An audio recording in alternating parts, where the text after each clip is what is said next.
Hi, this is Tommy Kidd from Baylor University. I'm also a visiting professor at Midwestern Baptist Theological Seminary, and I want to talk to you today about American Christians and Islam. And this is a subject that I did a book on about 10 years ago, but today I want to go over some of the themes from that book, but also try to bring the topic up to now 20 years past 9/11.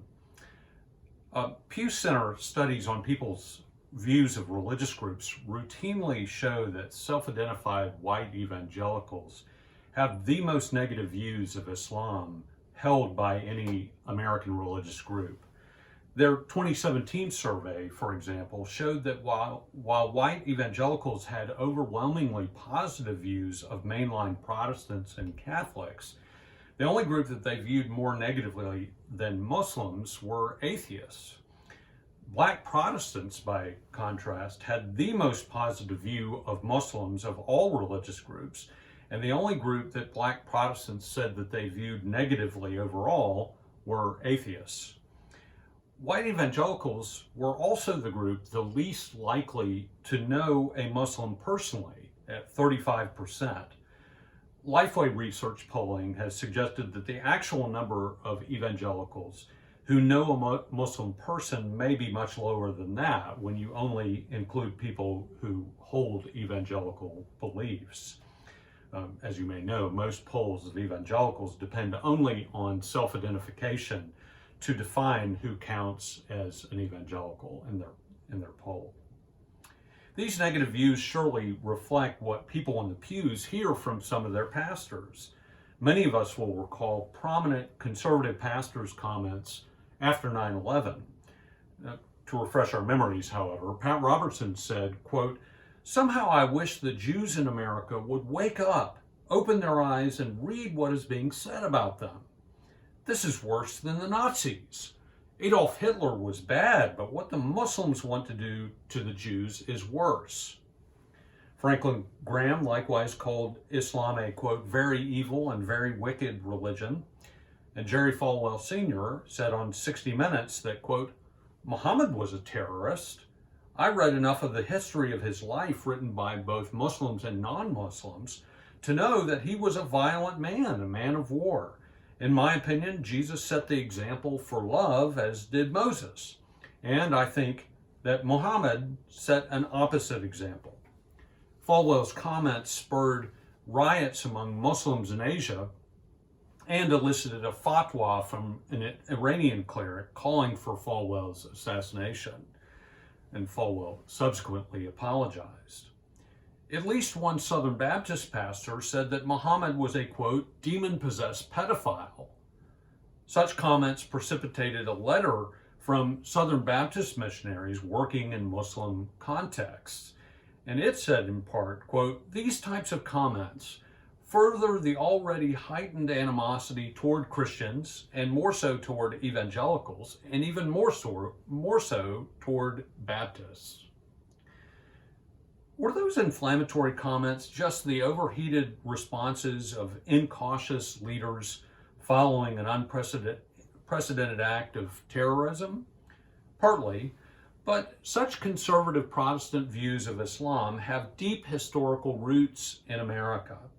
So today I want to offer a framework history of the views of Islam in American Protestant thought. Though those uses and views have often been negative, they have also been contested. Though the years since 9/11 have seen an explosion of conservative Protestant thinking and writing about Islam, we also need to know that Americans have been thinking about Islam for a very long time.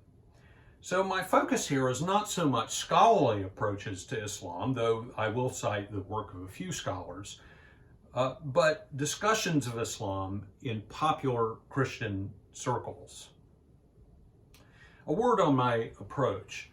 My assumption is that American knowledge of Islam is often discursive. That is, it often represents something other than factual, objective knowledge, and it is used for rhetorical purposes, often to legitimate one's own faith or politics. And I don't mean to argue that American Christians are entirely wrong in what they think about Islam, or that they are worse in this habit of discursive knowledge than people of other countries or other religions.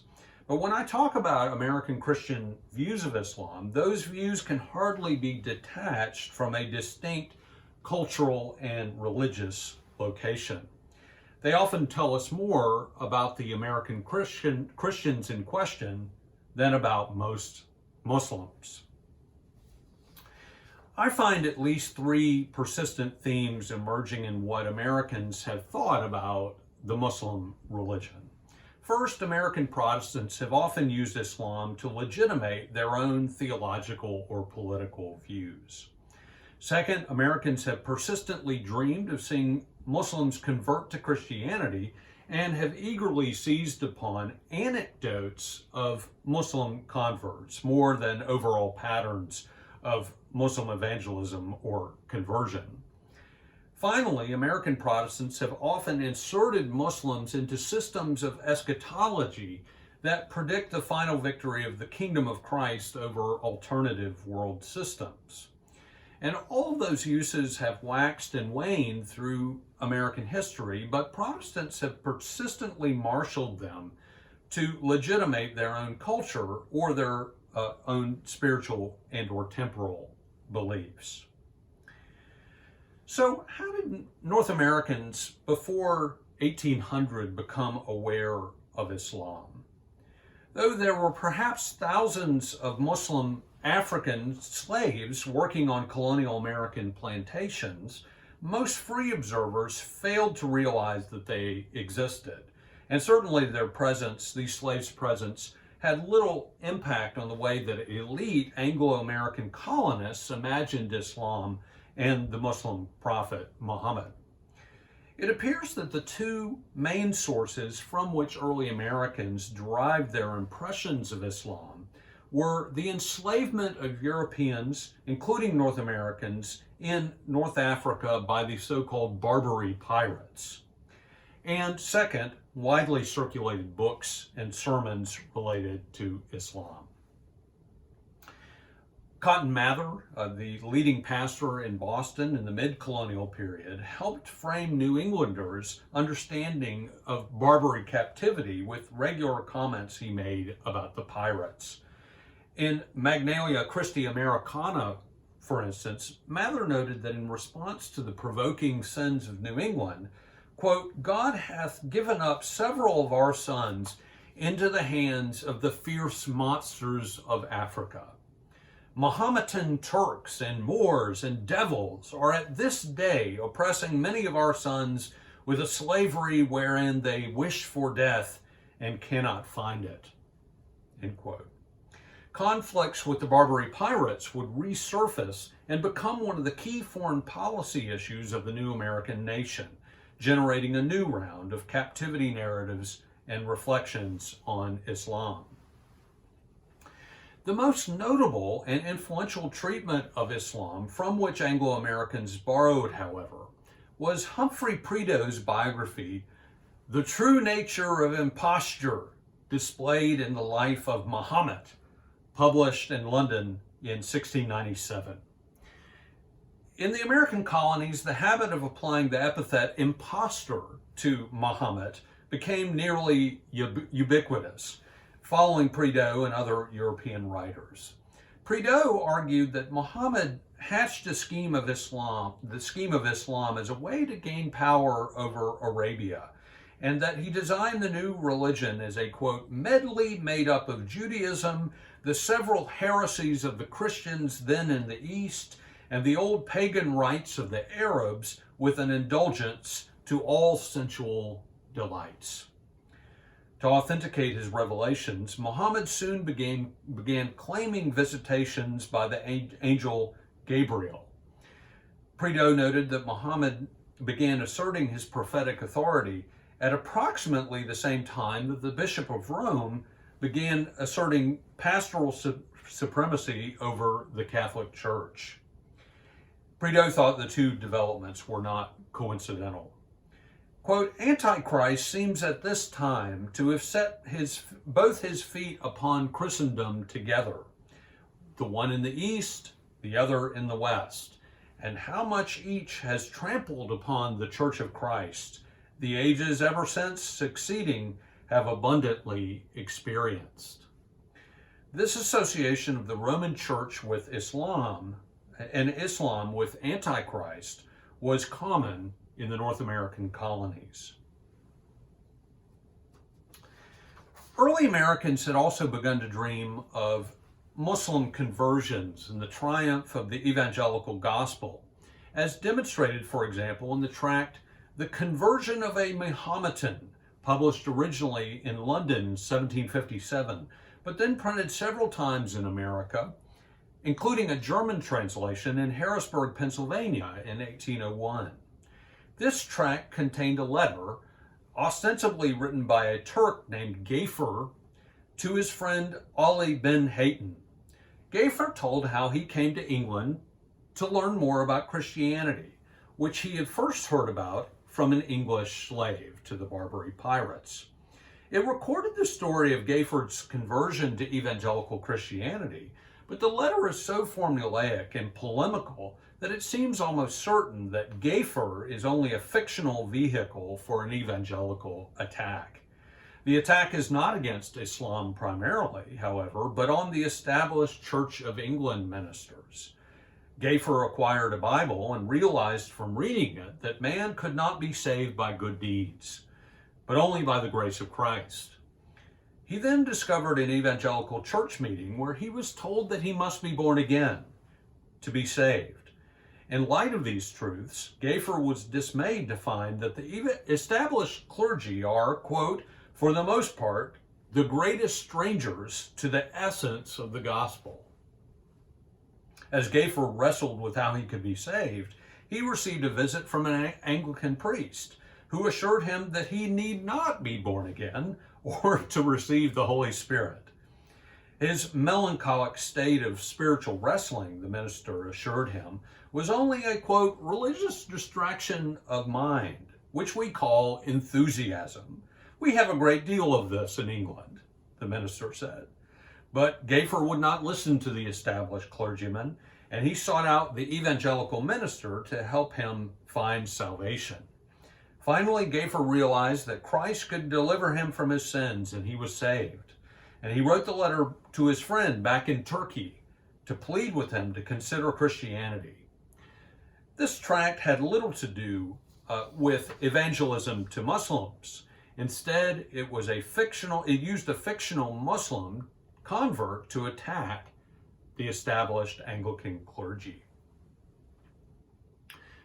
The 19th century saw the advent of the first large-scale American foreign missions overseas, and an increasing awareness of adherents of other world religions, including Muslims. In an era of increasing domestic and international evangelical activism, many hoped that the church could Christianize America and the world. And many saw apocalyptic significance in the advent of foreign missions, as conservative Protestants often believed that before the return of Christ, the Jews would be converted to Christianity and Roman Catholicism and Islam would be destroyed. For example, Pastor Isaac Knapp of Westfield, Massachusetts, speaking before an 1812 meeting of the Hampshire Missionary Society, anticipated the pouring out of the sixth and seventh vials of wrath in Revelation 16. Quote, when the tremendous fall of Mohammedism and the still more awful overthrow of Antichrist will shake all nations.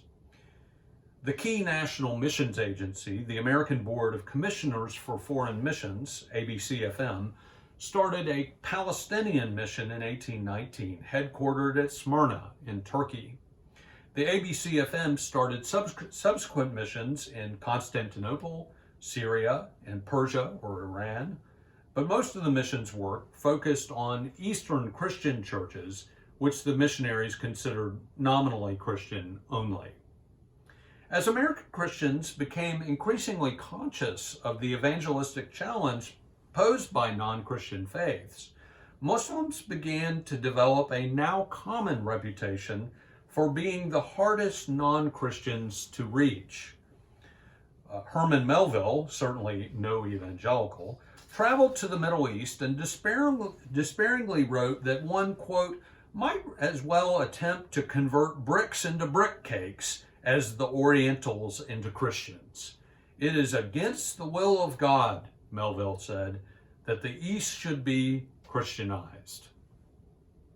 Evangelical missionaries were not so pessimistic. Some, like the missionary to Syria, Henry Jessup, saw Western empires and Bible translation as setting the stage for effective missions. He wrote that, quote, Anglo-Saxon power and the Arabic language are preparing the way for giving the word of Christ and Christ the word to the millions of the Mohammedan world. But by the late 19th century, it had become conventional to note the difficulty of missions to Muslims. Observers offered complex reasons why Muslims, quote, resisted missionary appeals with a stubbornness that has marked the opposition of no other religionists. The Reverend F.H. Levering, a missionary in India, wrote in the Baptist Missionary magazine that he thought their resistance was rooted in the incompatibility of Muslim and Christian theology. In particular, the Muslim view of the unity of God predisposed them against the doctrine of the Trinity. Levering also noted that Christianity was viewed by Indian Muslims as the religion of the conqueror, meaning the British Empire. Henry Jessup counted imperial rule as a plus for missions, however, noting that, quote, the Mohammedan religion is completely encircled by Anglo-Saxon Christian political and civil power, and that the British were held in universally high esteem by Muslims. Quote, every new exhibition of Christian superiority in civilization and in moral, intellectual, and material progress is only a new proof of the rapid approach of the inevitable apostasy, end quote, of Muslims from their religion. James Barton of the American Board of Commissioners pointed to the perceived connection between Christian nations, imperialism, and conquest. In The Christian Approach to Islam, 1918, he argued that the missions efforts to Muslims had been hampered by a lack of knowledge, coordination, and funds. Ultimately, the, quote, Oriental mindset of the Muslim and Western missionaries' lack of understanding of that ostensibly non-scientific mindset was at the heart of the difficulties with Muslim evangelization. Missionaries, he said, quote, must not expect to find in the thinking of the Oriental ability to see life steadily as a whole and to grasp firmly the principles and system of our Christian theology. Thus, the missionary to Muslims must, quote, orientalize himself to succeed. So by the early 20th century, analysts like Barton argued that accounting for the Muslims' ostensibly non-scientific mindset was key to future missionary success. Paradoxically, American Christians came to believe both that it was very difficult to convert Muslims and that Muslims were widely dissatisfied with Islam as a religion. This contradictory impression was demonstrated in a brief article in the Baptist Missionary magazine, tellingly entitled, quote, Can a Mohammedan be converted? The author, who identified himself as a student in Rangoon, Burma, wrote that he, quote, was never satisfied with Mohammedanism even when I was yet a Mohammedan. Once this student gained access to a Bible, he was converted to Christianity in a relatively short period of time. The perceived difficulty of missions to Muslims boosted the popularity of accounts of Muslim converts starting in the 19th century. One of the conversion narratives with the most far-reaching fame was the account of Abdallah and Sabat, originally told in a sermon titled "The Star in the East," 1809, given by Claudius Buchanan, a former chaplain to the British East India Company. As told by Buchanan, Abdallah and Sabat were good friends in Arabia and zealous Muslims. The two men traveled together to Kabul, Afghanistan, where Abdallah had secured an administrative post. Sabat left for more touring in Tartary, and while gone, Abdallah procured an Arabic language Bible and was converted to Christianity. Abdallah tried to conceal his conversion for a time, but then he fled for Tartary, hoping to find refuge among the Christians there. But he met instead with his old friend Sabat, who knew of Abdallah's conversion and who turned Abdallah over to the authorities for torture and execution for apostasy. Abdallah refused to renounce Christianity, though, and peacefully accepted his fate. Sabat was racked with guilt and wandered through South Central Asia, eventually coming to India, where he came into a possession of an Arabic New Testament. Quote, "At length the truth of the Word of God fell on his mind like a flood of light, and he converted and was baptized in Madras." Sabat began translating the scriptures into Persian and writing evangelistic literature in Arabic. Abdallah and Sabat's narrative caused a sensation in Anglo-American evangelical circles, generating a book based on the story, at least 2 published poems, and a play. The Star in the East was published all over Britain and America, often as an individual tract or in Buchanan's collected works. The tract saw editions not only in major American cities, but also in smaller towns of the early republic, like Newark, New Jersey in 1809, and Lexington, Kentucky in 1813, and Winchester, Virginia in 1810. Adoniram Judson, the first Anglo-American foreign missionary, was deeply influenced by the story in 1809, and it helped prompt his decision to go to Burma. As late as 1887, this tract was being reprinted in American missionary periodicals. Another of the most popular of the 19th century Muslim conversion narratives was the life and conversion of Muhammad Ali Bey, which went through at least 6 American editions over more than 40 years. Its first edition was by the American Sunday School Union in Philadelphia in 1823. And the last, remarkably, was by a Presbyterian press in Richmond, Virginia, just after the end of the Civil War. Muhammad Ali Bey was the unlikely product of the Scottish Missionary Society's work along the Caspian Sea in Russia. Muhammad Ali was enlisted by the Society as an Arabic language teacher, and through conversation with the missionaries, quote, "the Spirit of God began to shake his belief in the absurdities of Islamism." The missionaries gave Muhammad Ali a copy of Abdallah and Sabat's narrative, which affected him deeply. The young teacher knew that his conversion to Christianity would lead to ostracism and sharp persecution, but he found the missionaries' answers to his questions convincing. Touching a common theme, Muhammad Ali found the doctrine of the Trinity to be perplexing. But he became more convinced that God could, in fact, be both 1 and 3. Finally, he came to the belief that he was, quote, "poor, wretched, miserable, and undone. That all my prayers, my worship, and obedience in time past were vain and unprofitable." And he turned to Christ for forgiveness and salvation. The news reached his father, who disowned his son. The missionaries reported that Muhammad Ali began to receive a stream of Muslim visitors who meant to turn him back to Islam. But the converts' arguments proved incontrovertible. Muhammad Ali received baptism and was renamed Alexander Kazim Bey.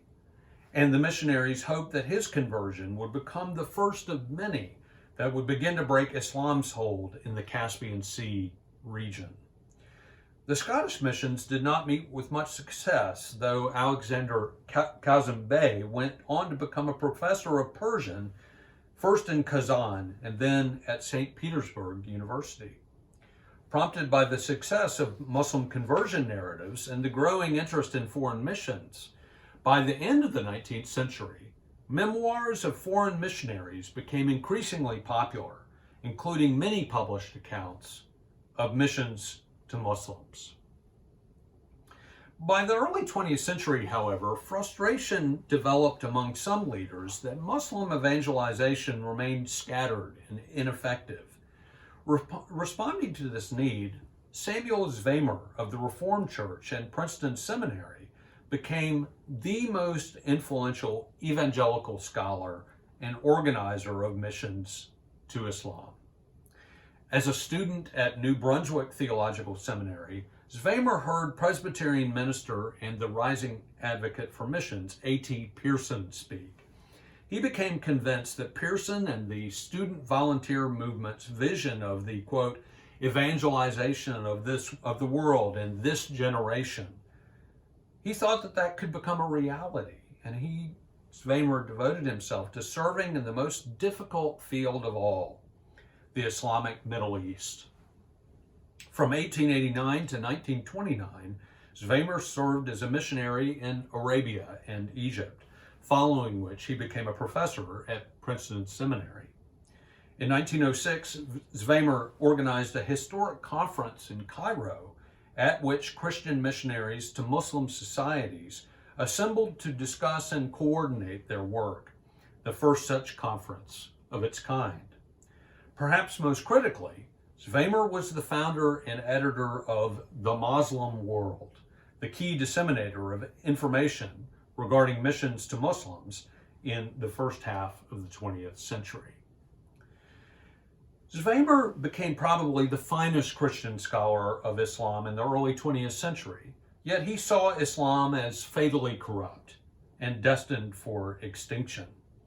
As he said in a lecture series at Princeton in 1915, quote, "When the crescent wanes, the cross will prove dominant, and the disintegration of Islam is a divine preparation for the evangelization of Muslim lands." He did appreciate certain Muslim leaders, and over time grew more convinced that Islam had some redeeming qualities. To Zwemer, the best Muslims were those who tried to reform their religion from dead traditionalism. He had a particularly high view of the 11th century Sufi theologian Muhammad al-Ghazali. Commenting on al-Ghazali's spiritual autobiography, Zwemer made the remarkable concession that, quote, "One cannot help believing that God's Spirit was not absent altogether from him in his diligent search for spiritual purity and vitality.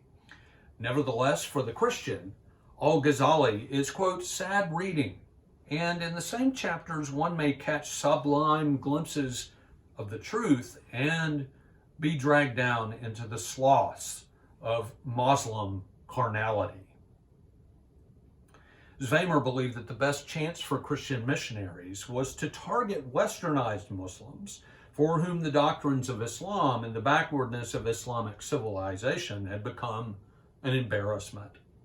He called on missionaries to, quote, "press forward with all our might plans for the immediate evangelization of these educated classes, with the hope that, quote, reformed Islam will be Islam no longer, but an open door into Christianity." Despite varied attempts to synchronize and improve the quality of missions, many observers still agreed that Muslims, especially Arabic-speaking ones, were the most difficult targets for conversion among non-Christians. Despite occasional successes and interesting conversion stories, the American foreign missions movement had failed to make serious inroads among Muslims worldwide. By the 1930s, the missions movement entered a period of decline and reorganization, spurred in part by the fundamentalist modernist controversies of the early 20th century. More liberal Protestants interpreted the church's mission to non-Christians largely as a matter of loving service and education. One liberal critic argued that while witnessing was important, missions to Muslims should provide loving service and require, quote, no pay in the form of conversion to Christianity. Conservatives protested that healthy, westernized, and well-educated non-Christians still lacked the most important thing, which was Christ himself.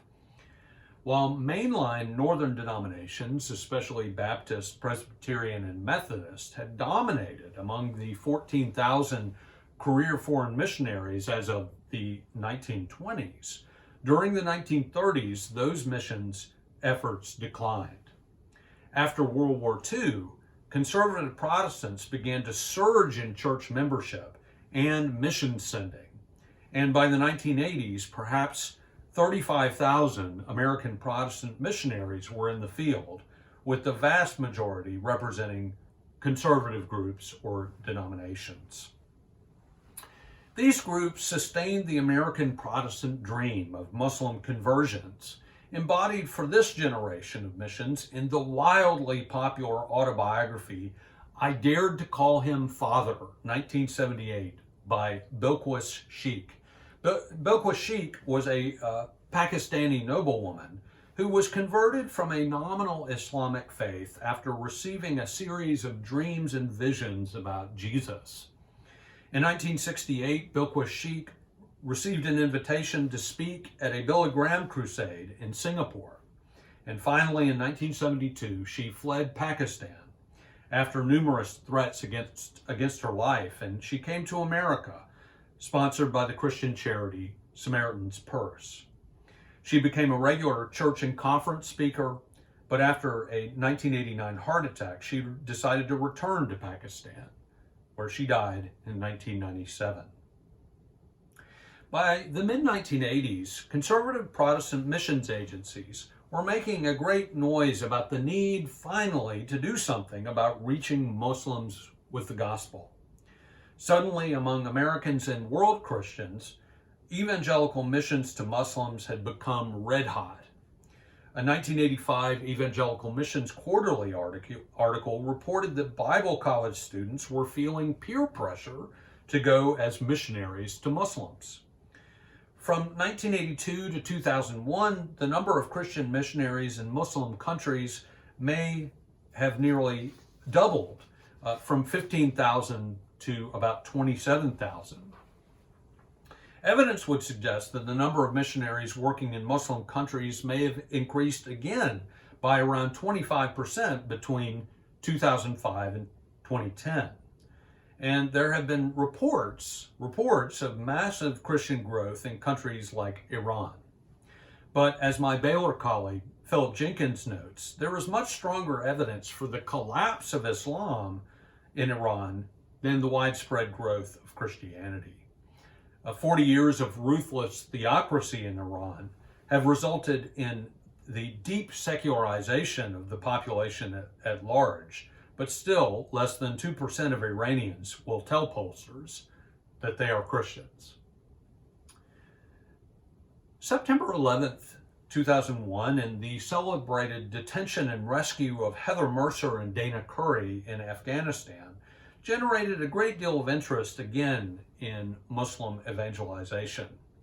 Curry and Mercer's book, Prisoners of Hope, made a clear distinction between the fanaticism of the Taliban and regular Muslim Afghans, commending the latter for, quote, their devotion to prayer and desire to be fully submitted to God. But they also portrayed Afghan Muslims as spiritually empty, full of questions about Jesus that the Taliban tried to suppress through laws against proselytizing. Now, American Protestants have always given a place to Islam in end times thought.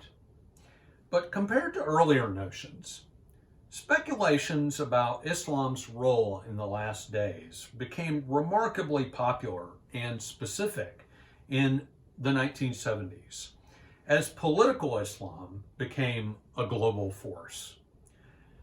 John Walvoord of Dallas Theological Seminary originally published Armageddon, Oil, and the Middle East Crisis in 1974, with its revised edition in 1990 coming out in the midst of the crisis over Saddam Hussein's invasion of Kuwait. And over 1 million copies of this book were eventually printed. Walvoord refused to do what more radical prophecy scholars would do, namely name names about the Antichrist, but he consistently referred to the coming Antichrist as the Mediterranean leader. This figure would lead a 10-nation Mediterranean confederacy that would first make and then break peace with Israel before launching a genocidal campaign against the Jews. The Iranian Revolution of 1979 inspired Pentecostal evangelist Lester Sumrall to write The Holy War Jihad, the Destiny of Iran and the Muslim World. In it, he claimed bluntly that the Quran, quote, encourages Muslims to wage a war, jihad, against non-Muslims in the name of Islam. The supposed Muslim hatred for all non-Muslims, which was, quote, satanic in origin, motivated, quote, the Muslim to destroy Christianity and Judaism off the face of the earth. The Ayatollah Khomeini's overthrow of the Shah and the subsequent taking of American hostages was a fulfillment of that mandate. But more than that, Sumrall assured, quote, it was spiritual, it was prophetical. The Islamic Revolution began a process by which Iran and other Muslim states, Sumrall wrote, would ally with Russia, as prophesied in Ezekiel 38 and 39, and invade Israel. These combined forces would be miraculously destroyed by God, and Sumrall hinted that this represented the Battle of Armageddon. But then he noted that the rise of Antichrist would only follow the destruction of Russia and the Muslim nations. The First Gulf War sparked even more speculation about Islam's place in the last days, and some began speculating that Saddam Hussein meant to rebuild Babylon, which would be destroyed at the return of Christ. Though it becomes difficult to get historical perspective on events since 9/11, it seems that the jihadist attacks of September 11th unleashed a whole new host of speculation about Islam, Islamist terrorism, and the last days. Todd Strandberg, host of a website named RaptureReady.com, saw his rapture index hit its highest mark ever just after 9/11, indicating that it was more likely than ever that the rapture of God's true church was about to occur. A host of books followed in the wake of the attacks, putting Islam and terrorism at the center of American eschatological speculation. A number of conservative Protestants have come to the conclusion that conflict between the Jews and Muslim Arabs is rooted in an ancient sibling rivalry, making inevitable Muslim attempts to destroy Israel in the last days. John Hagee, pastor of the Cornerstone Church in San Antonio and close ally of Donald Trump, reflects this opinion of Arabs and Muslims. Hagee, in his post-9/11 book Attack on America, suggested that the Arab-Israeli rivalry goes back to the children of Abraham. Quote, the root of the problem, he said, is that the, quote, Jews are descended from Isaac, the Arabs are descended from Ishmael. This view of the conflict between Arabs and Israelis is incredibly pervasive in conservative Protestant circles and was the subject of another post-9/11 book titled The Everlasting Hatred, The Roots of Jihad by the popular prophecy expert Hal Lindsey. Hagee, for his part, teaches that Islam is an unusually aggressive religion. Quote, no matter what the Arabs, meaning here Muslims, say about peace, their religion demands that they defeat Christians and Jews. Islam proclaims a theology of triumphalism. Simply translated, Muslims believe that it is the will of Allah for Islam to rule the world. In the end, however, Muslims have only a secondary role in Hagee's and many others' end-time scenarios. While John Walvoord argued that the coming Antichrist would broker an ill-fated peace deal between Israel and the Arab nations, Hagee contended, like Sumrall, that the Arab nations would ally with Russia and attack Israel with nuclear weapons, the prophesied attack of Gog and Magog in Ezekiel 38 and 39, but the attack would miraculously fail. Quote, with gratefulness to Allah, they will embark on their plan of plunder and genocide, end quote. The attack will fail, however. The Antichrist will emerge from the states of the former Roman Empire, and he will broker a 7-year peace treaty that will inaugurate the tribulation. Hagee was not so sure whether the rapture would come before or after the destruction of Russia and the Muslim nations, but he was sure it would come before the Antichrist came to power. Not coincidentally, Hagee has become one of the most active evangelical supporters of Israel and of George W. Bush's and Donald Trump's foreign policy. In December 2002, at Cornerstone Church's annual Night to Honor Israel, Hagee reportedly addressed Saddam Hussein directly in light of the impending war with Iraq, saying, listen, Saddam, there is a Texan in the White House, and he's going to take you down. But the September 11th attacks also prompted more sober theological reflection on the relationship between Christianity and Islam, the shared ground of the faiths, and their essential theological differences. Some of this reflection came in response to George W. Bush's assertion in 2003 that Muslims and Christians, quote, worship the same God. Dudley Woodbury, professor of Islamic studies at Fuller Theological Seminary, argued that the Muslim Allah and the Christian God do refer to the same being, the, quote, God of Abraham, Ishmael, Isaac, and Jacob. But Muslim and Christian understandings of that God's attributes are very different, particularly with regard to the Trinity. In his popular 2002 book, Is the Father of Jesus the God of Muhammad?, Timothy George, then Dean of Beeson Divinity School at Samford, argued that Muslims' denial of the Trinity equaled denial of the true God himself. Nevertheless, Muhammad's teachings against pagan idolatry in favor of monotheism moved toward the truth revealed about God in the Bible, George wrote. George also called on Christians to show respect to Islam as a legitimate religion with which Christianity shares many moral values, but he would not countenance a relativistic approach that tried to affirm both religions' doctrines as simultaneously true. The prospect of relativism has ironically emerged from the advance of missions among Muslims. Many Christian converts from Islam living in areas of Muslim domination or influence have understandably had questions about the extent to which conversion requires repudiation of the rhetoric and culture of Islam.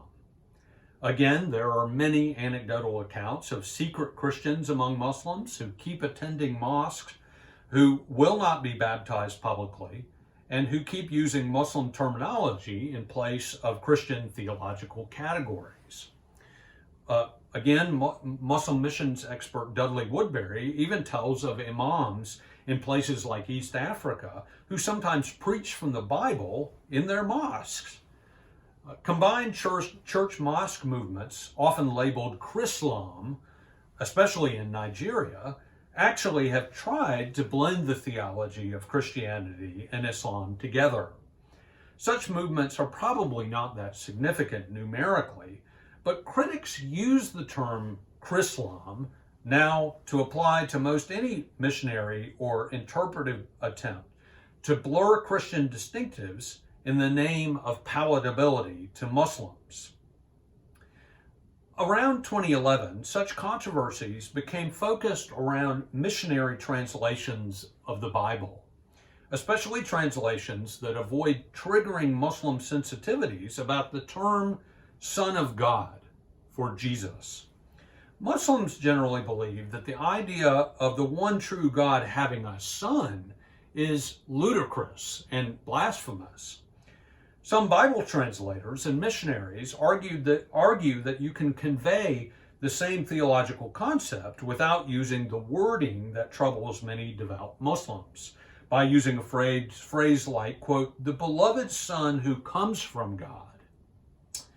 Others say that Christians must not water down the Word of God in these translations just in order not to cause offense. If a Muslim is offended by the phrase Son of God, these critics would say, then perhaps they are not yet ready to receive Jesus as Lord. The historical interactions with Islam by American Protestants give much reason for discouragement, as politically charged stereotypes have often substituted for substance, sympathy, demographic facts, and generosity. One of the general problems we are dealing with, of course, is ignorance, though Americans are ignorant of all manner of important matters, historically and religiously. An earlier Pew poll, for instance, showed that 50% of Americans could not identify Allah as the Muslim name for God. And American Christian churches shoulder some of the blame for that widespread ignorance. The specific problem with American Protestant views of Islam is that Christianity and Islam are both exclusive religions in a pluralist world. It will not do for most followers of Islam to say that Jesus is as good as Muhammad, and vice versa. Most Christians and Muslims will agree that evangelism and missions to the other side should continue with hope of converting the other. Both sides believe that eternity is at stake. And really, that is what exclusive religions normally do. They're just doing what they are normally supposed to do.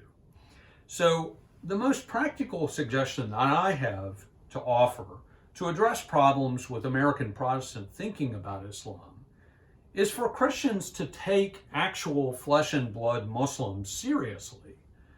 There are around 1 billion Muslims in the world, but it makes an enormous difference if we're talking about a Sunni Muslim or a Shia Muslim, or an entirely nominal Iranian, for instance, living in Los Angeles, or a Uyghur Muslim living in a detention camp today in China. It makes a difference who we're talking about. So we Christians should refuse to traffic in sound bites, stereotypes, and gotcha stories about Islam. We should maximize understanding while remaining sober about what I see as the impassable theological gulf that stands between the two religions. There are courteous and understanding ways to witness for the truth of one's religion, and courtesy and understanding make for a more credible witness. The history of American Protestant thought about Islam, sadly, has often revealed precious little courtesy or understanding. Thank you very much.